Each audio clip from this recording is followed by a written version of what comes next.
गांव बिशनपुर की सुबह हमेशा की तरह शांत थी। कच्ची गलियों में धूल उड़ रही थी, कुएं पर औरतों की लाइन लगी थी और खेतों की तरफ जाते लोगों के कंधों पर हल टंगे थे। उसी गांव के आखिरी छोर पर एक टूटी सी झोपड़ी थी जिसमें रहता था रघु, गांव का सबसे गरीब आदमी, और उसका बेटा मोहन। मोहन लगभग 18 साल का था, लेकिन स्कूल का मुंह उसने कभी ठीक से नहीं देखा था। बचपन में 2-3 साल गया भी, पर गरीबी ने किताबें छीन लीं। अब गांव वाले उसे अक्सर ताना मारते, अरे रघु, तेरा बेटा तो बिल्कुल अनपढ़ रह गया, काम धाम कुछ आता नहीं, बस इधर उधर घूमता रहता है। रघु बस चुप रह जाता, लेकिन मोहन के अंदर कुछ और ही चल रहा था। उसे पढ़ना भले ना आता हो, पर वो दिमाग से बहुत तेज था। हर चीज को ध्यान से देखता, सीखता, समझता। एक दिन रघु बीमार पड़ गया। कई दिनों तक खेत में मजदूरी पर नहीं जा सका। घर में राशन खत्म हो गया। मोहन ने पहली बार बाप के सामने ठानकर कहा, बाबा, अब मैं काम करूंगा, आप चिंता मत करो।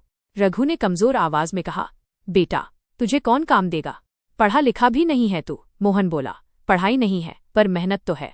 अगले ही दिन वो गांव के सबसे बड़े किसान धर्मपाल के खेत पर पहुंच गया। चाचा, काम मिलेगा? धर्मपाल ने ऊपर से नीचे तक देखा। काम तो है, पर मजूरी आधी मिलेगी। काम ठीक किया तो पूरी दूंगा। मोहन ने बिना सोचे हामी भर दी। मोहन सुबह सबसे पहले खेत पहुंचता और सबसे बाद में लौटता। दूसरे मजदूर जहां थक कर बैठ जाते, मोहन काम करता रहता। वो सिर्फ मजदूरी नहीं करता था, बल्कि खेत को ध्यान से देखता। कौन सा बीज ज्यादा अच्छा उगता है, पानी कब देना चाहिए, खाद कितनी डालनी चाहिए, बाजार में कौन सी फसल महंगी बिकती है। धीरे धीरे धर्मपाल को भी लगा कि ये लड़का अलग है। एक दिन उसने पूछा, मोहन, तू इतना सोचता क्यों रहता है? मोहन बोला, चाचा, मैं सोचता हूँ, अगर फसल सही बोई जाए तो कम खेत में भी ज्यादा कमाई हो सकती है। धर्मपाल हंस पड़ा, तू तो बड़ा किसान बन गया रे। लेकिन उस दिन पहली बार किसी ने मोहन की बात ध्यान से सुनी। कुछ महीनों बाद धर्मपाल शहर जा रहा था। उसने मोहन से कहा, 2 दिन के लिए खेत तू संभाल ले। मोहन ने मौका पकड़ लिया। उसने देखा कि एक खेत में पानी गलत तरीके से जा रहा है। उसने खुद मिट्टी काटकर नाली ठीक कर दी। फिर देखा कि बीज बहुत घने बो दिए गए हैं। उसने थोड़े पौधे निकालकर दूसरे खाली हिस्से में लगा दिए। 2 दिन बाद जब धर्मपाल लौटा तो खेत देखकर हैरान रह गया। ये किसने किया? मोहन डरते डरते बोला, मैंने। गलत लगा तो डांट देना। धर्मपाल बोला, डांटूंगा नहीं, आज से तू मजदूर नहीं, मेरा सहायक है। उस दिन पहली बार मोहन की मजदूरी दोगुनी हुई। लेकिन गांव वालों को ये पसंद नहीं आया। अरे, अनपढ़ लड़का किसान का सलाहकार बन गया, अब यही हमें खेती सिखाएगा क्या? मोहन चुप रहा। उसे पता था, गरीब आदमी की मेहनत पहले मजाक बनती है, बाद में मिसाल। एक दिन गांव में शहर से आया व्यापारी किसानों से बात कर रहा था।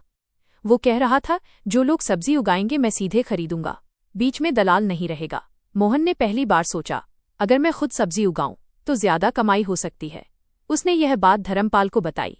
धर्मपाल बोला, खेत चाहिए तो मेरा छोटा वाला टुकड़ा ले ले, लेकिन मेहनत तेरी, नुकसान भी तेरा। मोहन ने तुरंत हामी भर दी। मोहन के पास न पैसा था, न अनुभव, न पढ़ाई, लेकिन उसके पास था मेहनत, समझ, हिम्मत। उसने गांव से उधार बीज लिया, खाद उधार ली, पानी खुद खींचा, दिन रात खेत में लगा रहा। लोग फिर हंसे, ये सब्जी उगाएगा, इसे तो पढ़ना भी नहीं आता, माल सड़ेगा, कर्ज में डूब जाएगा। लेकिन मोहन के अंदर आग जल चुकी थी। 3 महीने बाद खेत हरा भरा हो गया। टमाटर, मिर्च, बैंगन सब शानदार उगे। जब व्यापारी आया उसने खेत देखकर कहा, इतनी बढ़िया फसल तो शहर में भी मुश्किल से मिलती है।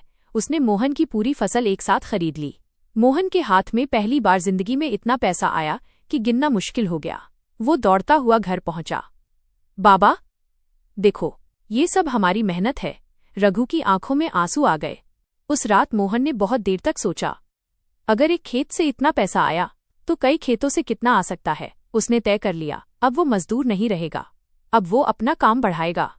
मोहन उस रात सो नहीं पाया। झोपड़ी के बाहर बैठा वो आसमान देख रहा था। हाथ में पहली कमाई के नोट थे, लेकिन दिमाग में एक ही सवाल, क्या मैं सच में बड़ा बन सकता हूँ?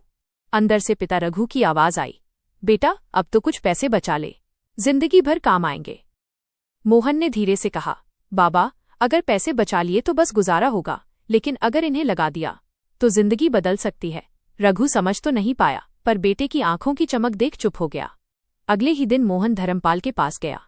चाचा, मुझे और खेत चाहिए, किराए पर। धर्मपाल चौंक गया, इतनी जल्दी? एक बार कमाया क्या, अब किसान बन गया? मोहन बोला, चाचा, मौका हाथ से निकल गया तो फिर नहीं मिलेगा।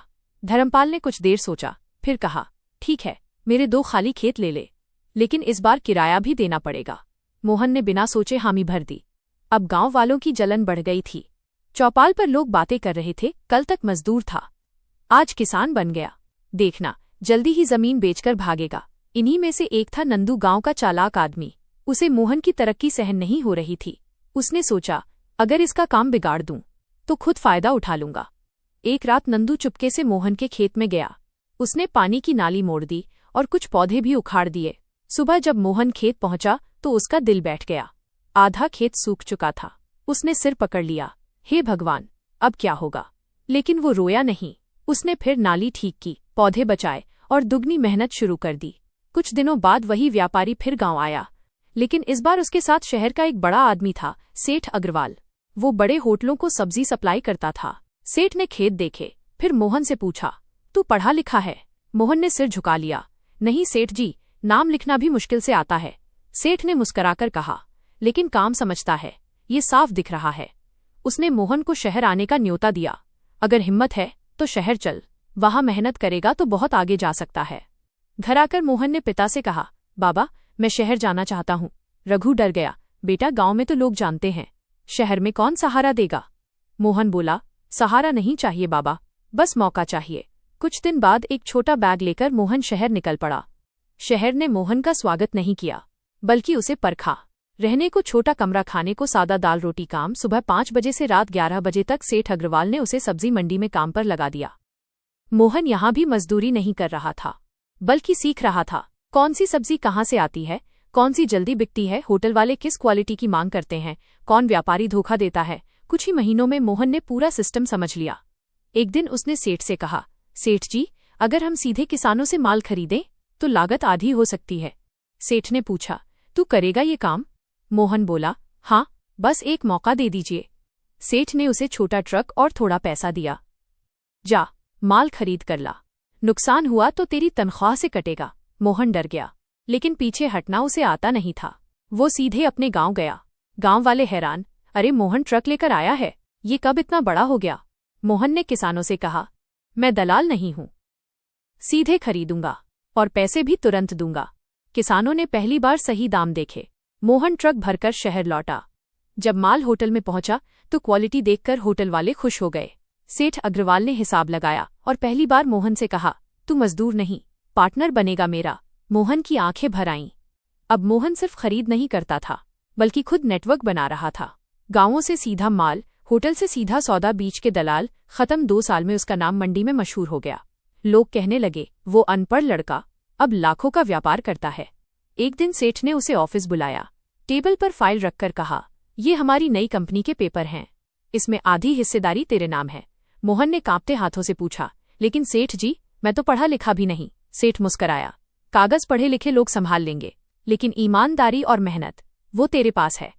कुछ महीनों बाद कंपनी का टर्नओवर करोड़ों में पहुंच गया और एक दिन बैंक मैनेजर ने कहा, मोहन जी, अब आप करोड़पति हैं। मोहन उसी गांव लौटा जहां कभी लोग उसे अनपढ़ कहकर हंसते थे, लेकिन इस बार उसने गांव में स्कूल बनवाया, किसानों के लिए कोल्ड स्टोरेज बनवाया, गरीबों को बिना ब्याज के मदद दी। चौपाल पर वही लोग खड़े थे। एक बूढ़ा बोला, बेटा, तूने साबित कर दिया, पढ़ाई जरूरी है पर मेहनत और समझ उससे भी बड़ी चीज है। मोहन ने मुस्कराकर कहा, मैं अनपढ़ जरूर था, लेकिन जिंदगी ने मुझे पढ़ा दिया। कहानी की सीख, गरीब होना कमजोरी नहीं है, पढ़ाई जरूरी है, पर हिम्मत उससे भी जरूरी है। जो मेहनत से सीखता है वो जिंदगी में जरूर जीतता है। कहानी अच्छा लगा हो तो लाइक और चैनल को सब्सक्राइब करें। धन्यवाद।